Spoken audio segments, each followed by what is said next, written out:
আগামী 30 কার্যদিবসের মধ্যে যদি সরকার এই খুনের বিচার কার্য সম্পন্ন করতে ব্যর্থ হয়, তাহলে আমরা 30 কার্যদিবসের পরে সরকার পতনের আন্দোলন শুরু করব। যেই সরকার ওসমান হাদির খুনি, এই খুনের সাথে যারা সম্পৃক্ত, তাদেরকে গ্রেফতার আদৌ কোনো সন্ধান পর্যন্ত দিতে ব্যর্থ হইতেছে, সেই সরকারের তো ক্ষমতায় থাকবার কোনো প্রয়োজন নাই।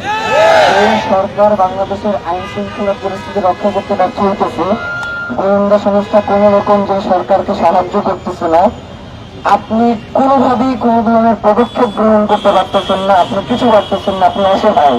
অসহায় মানুষদেরকে তো আমরা রাষ্ট্র ক্ষমতা বসে রাখতে চাই না।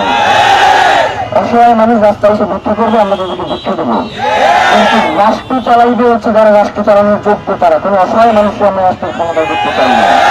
যারা ওসমান হাদির খুনিদের এখন পর্যন্ত গ্রেফতার করতে সক্ষম হয় নাই, এখন পর্যন্ত তারা চার্জশিটে দাখিল করতে পারে নাই, এখন পর্যন্ত তারা এর বিচার প্রক্রিয়া সম্পর্কে কতদূর আগাইছে সেইটা সম্পর্কে তারা জনগণকে এখন পর্যন্ত বার্তা দিতে পারতেছে না, তাহলে এই সরকার দিয়ে আমরা কি করবো? এই সরকার তো বনজঙ্গলকে ঘাস কাটবে, বাইরে কোন সরকারের আর কিছু করবে না। আমরা যেটা বলি সেটা হচ্ছে, আমাদেরকে বিভিন্ন ভাবে অভিযোগ করা হয় যে এই সরকারটা আপনাদের সরকার, এই সরকারের প্রতি রাখা দায়িত্ব